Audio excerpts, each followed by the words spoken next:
اب اس دانشور کا نام مجھے یاد نہیں آ رہا، اس نے ایک بات یہ کہی تھی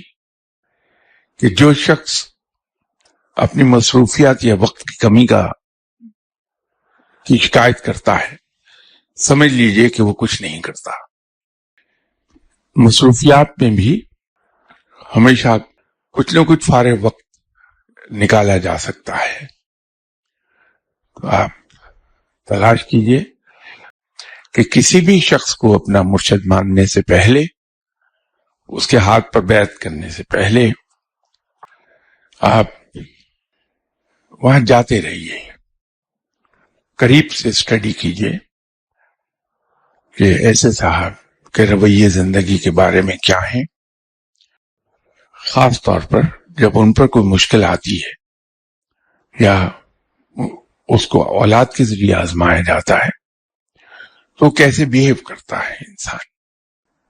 وہاں اگر آپ یہ پالیں اس کو کہ وہ سنت کے مطابق ہی بیہیو کرتا ہے، اس کی زندگی سنت کے مطابق ہے، تو پھر آپ اس کے ہاتھ پہ بیعت کر لیں، کیونکہ ماں باپ کے بارے میں تو ہماری کوئی ذمہ داری نہیں ہے، کیونکہ وہاں ہم تقدیر کے تحت ایک گھرانے میں پیدا ہوئے،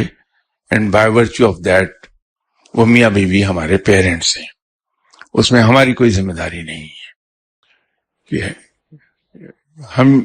ہمیں یہ کہا جائے کہ تم ایسے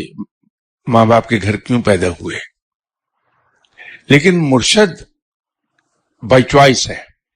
پیرنٹس بائی چوائس نہیں ہے۔ خوب جانچ پھٹک کر کے، ناپ تول کر کے پھر ہم کسی صاحب کے ہاتھ پہ بیعت ہوں، وہ بیعت پھر اللہ کے فضل و کرم سے